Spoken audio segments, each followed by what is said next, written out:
Well, from bad boys to Muslims, a growing number of rap artists are leaving the bad boy hip-hop lifestyle for a more spiritual one. The Canadian Dawah Association says an increasing number of rappers this year embraced Islam or acknowledged they previously embraced Islam.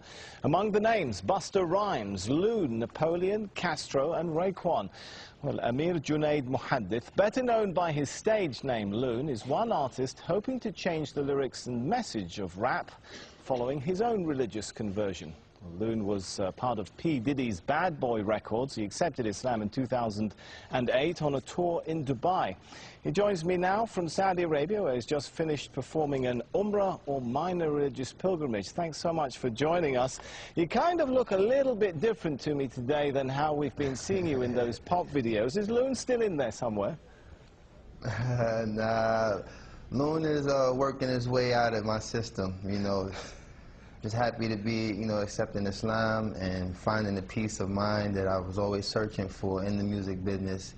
And it was very difficult to find this place in my life now, but thanks to Islam, I've been able to, you know, complete my search, and now I'm very much at peace.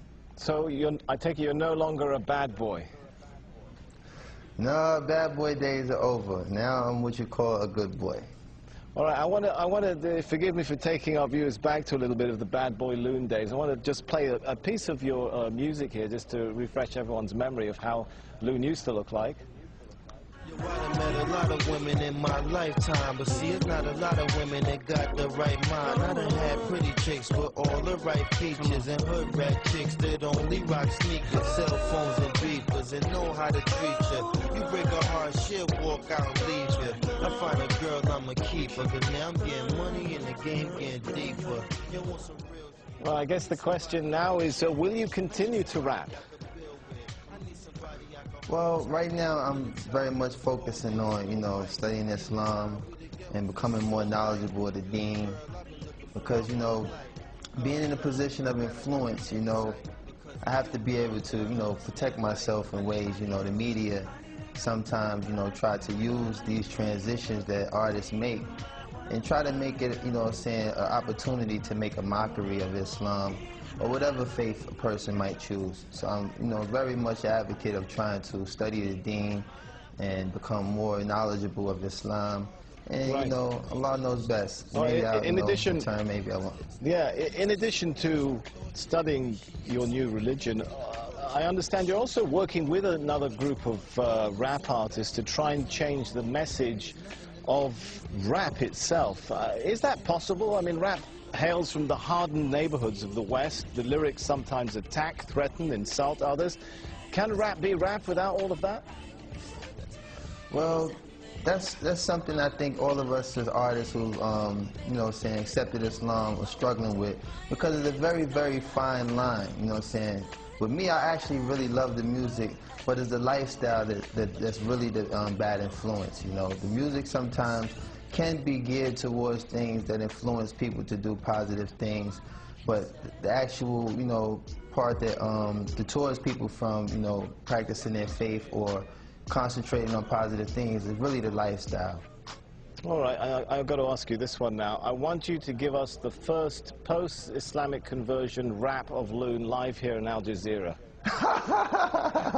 Oh man, you catching me off guard now, because I really, like I said, I've veered away from that lifestyle for a second. Come on, just a sentence or two. I know there's still a bit of Loon in there somewhere. I don't know. I mean, for the most part, let me see. You got me there, man. You got me there. You got me there. All right, well, I'll give you a minute to think about that. Maybe we'll come back to it. But yeah, we'll come back to that. Rap was, you know, seen in many parts of the world, particularly this part of the world, as a really Western cultural product, a threat to local cultures. Could it become something of an instrument for introducing Eastern culture back to the West, if many of you guys are adopting Islam? Well, what I think is the most, like, the mass audience that we reach as artists, particularly in the club.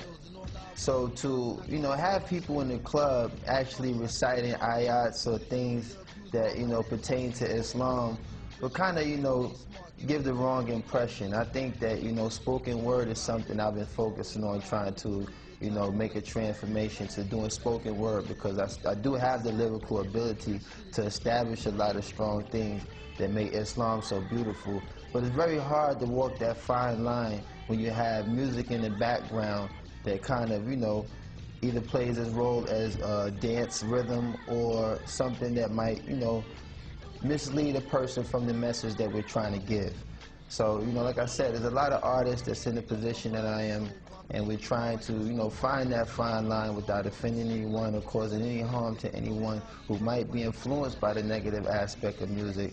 And we're just trying to really focus on, you know, walking that fine line and being able to be a benefit to those who like music versus being a contributor to the negative side. All right, we're running short on time, but we have still got about a minute left, so I'm going to come back to my question. Any ideas come to mind now for that live rap for us before we go? Oh, man. Man, you put me on this spot. Well, like I said, I haven't really prepared myself for that aspect. I was really thinking of, you know, trying to be more of an influencer, telling people that, you know, it's such a beautiful conversion to accept Islam. And I haven't really entertained incorporating music into this transition yet. Like I said, I've been just trying to focus on being very knowledgeable of the deen, and, you know, focus on, you know, all the beautiful things that's taken place in my life these past 7 months. I've accepted Islam, and a lot of sacrifices that I've made to move away from that lifestyle. Allah has definitely blessed me with a beautiful replacement, and I'm just so, like, grateful to have that working in my life right now. All right, I just really haven't been geared to it. We're out of time. Thanks so much for talking to us. Loon, who was internationally known on the microphone and thought all he needed was a wife at home, now discovers he needs to enter the religion zone. How's that for a bit of a rap there? Obviously, I should stick to a Korean television. Man, you better than me. You better than me, man.